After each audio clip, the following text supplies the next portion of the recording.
एक बार की बात है, एक थे राजा गंभीर देव। गंभीर देव का स्वभाव बिल्कुल उसके नाम के विपरीत था। वह मनोरंजन प्रिय और खाने का शौकीन था। राजा एक नंबर का आलसी और डरपोक था। युद्ध करने से डरता था। उसे खाने का इतना शौक था कि राजा होते हुए भी उसकी तोंद लटकती थी।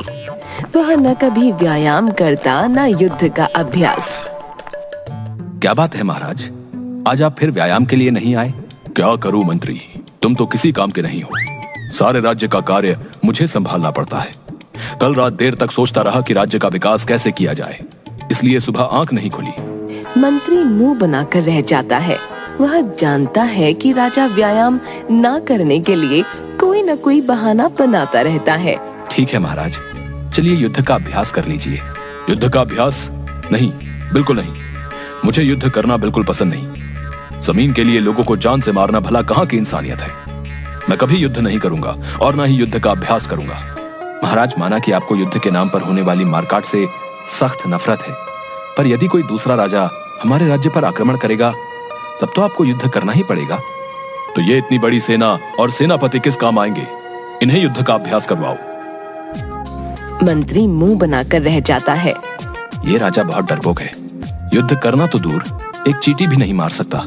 केवल खा खाकर मोटा होता जा रहा है और बड़ी बड़ी बातें करता है। हे भगवान, केवल सेना के भरोसे कब तक रह सकते हैं? मंत्री, क्या सोच रहे हो? हमारा मन नहीं लग रहा। मनोरंजन का कुछ प्रबंध करो। जी महाराज, आप पहले भोजन कर लीजिए, उसके बाद मैं मनोरंजन का प्रबंध करता हूँ। राजा जब भोजन के लिए बैठता तो एक ही समय में 8 लोगों का खाना खा जाता।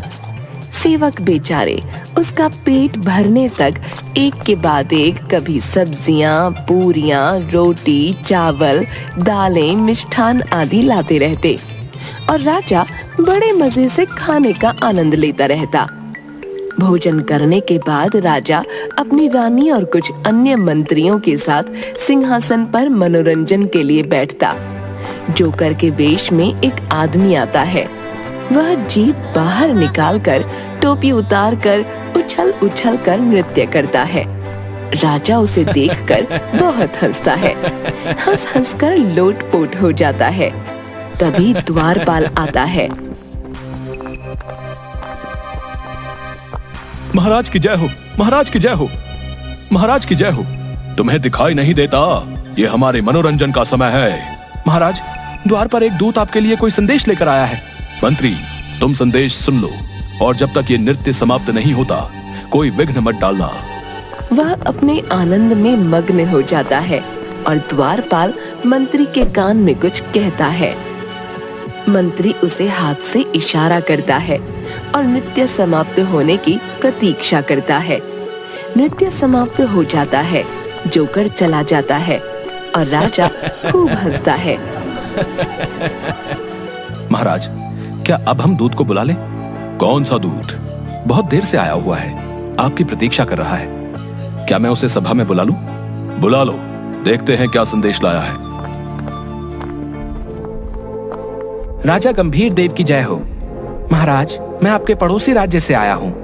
पड़ोसी राज्य से? वो तो हमारे मित्र सोमदेव का है। जी महाराज, पर क्या आप ये नहीं जानते कि सोमदेव अब इस दुनिया में नहीं है? ये कब हुआ? कई महीने पूर्व पड़ोसी राज्य के राजा सोमदेव के पुत्र मंगलदेव हैं। मैं उन्हीं का संदेश लाया हूँ। कैसा संदेश? राजा मंगलदेव का कहना है कि आप उन्हें अपना राज्य सौंप दीजिए, अन्यथा वे अपनी सेना के साथ आप पर आक्रमण कर देंगे। संभल कर दूत, जबान संभाल कर बात करो। पर राजा आक्रमण की बात से डर जाता है। आक्रमण? नहीं नहीं, हम युद्ध नहीं चाहते। तुम मंगलदेव से जाकर कहो कि वो हमसे आकर मिले। महाराज, मैं युद्ध का संदेश लेकर आया हूँ और आप उनसे मिलना चाहते हैं? हाँ हाँ, क्यों नहीं, मैं मैत्री चाहता हूँ। तुम जाकर मंगलदेव को कहो कि वो आकर एक बार हमसे मिले। राजा मंगलदेव का संदेश आता है। एक आदमी संदेश पढ़ता है।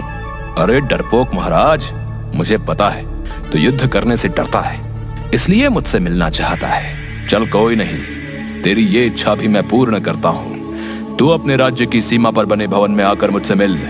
मंत्री को यह संदेश सुनकर क्रोध आता है, किंतु राजा बहुत खुश होता है।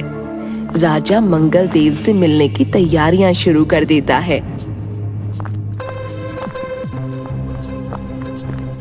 मंगल देव उस भवन में राजा से मिलने आता है।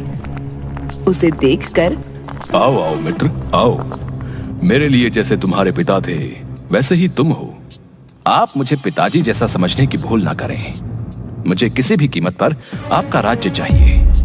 हाँ हाँ, अब उसके बारे में हम बाद में बात करते हैं। ये कैसा राजा है? मेरी इस बात पर तो किसी को भी क्रोध आ जाना चाहिए। ये मुस्कुरा रहा है। दोनों बैठ जाते हैं। भोजन परोसा जाता है। मंगल देव, खाओ खाओ। मेरे रसोइया के हाथ में जादू है। बहुत स्वादिष्ट व्यंजन बनाता है। एक बार खाओगे तो खाते ही रह जाओगे। आपका मोटा पेट देखकर मैं इसका अनुमान लगा सकता हूँ। दोनों भोजन करते हैं।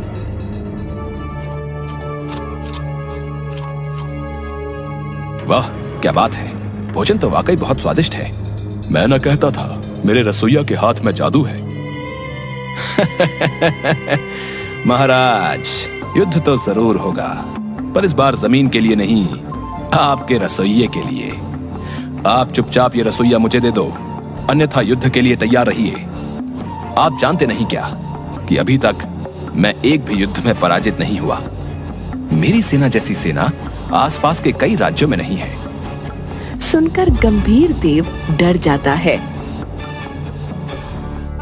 युद्ध? नहीं नहीं, मैं युद्ध नहीं चाहता।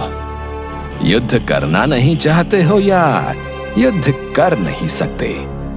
वैसे भी आप इतने मोटे हैं, युद्ध क्या करोगे? ऐसा करो, अपना ये रसोइया मुझे दे दो और मैं आप पर आक्रमण करने का विचार त्याग दूंगा।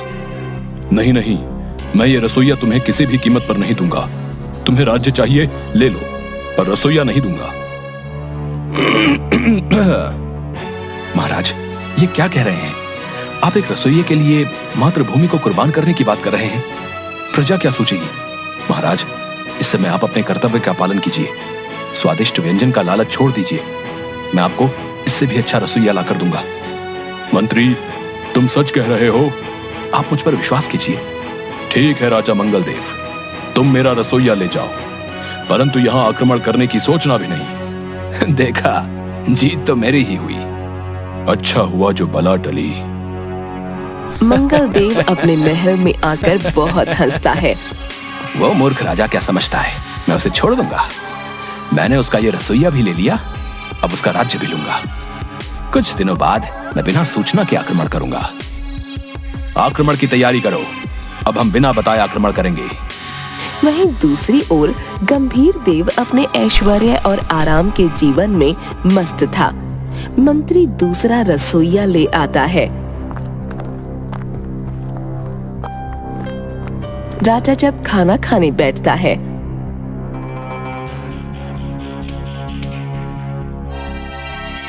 आज कैसे व्यंजन बनाए हैं? बिल्कुल भी लाजवाब नहीं है। मंत्री, ये रसोइया बदलो। महाराज, 2 दिन पहले तो बदला था और उससे 4 दिन पहले भी। तुमने ही तो कहा था कि तुम सर्वश्रेष्ठ रसोइया ढूंढ कर लाओगे। अब तुम्हें लाना पड़ेगा, वरना तुम मेरे लिए खाना बनाओ। वैसे भी तुम बहुत अच्छा भोजन बनाते हो। ये कैसा राजा है? इसे खाने और हंसने के सिवा कुछ और नहीं सोचता।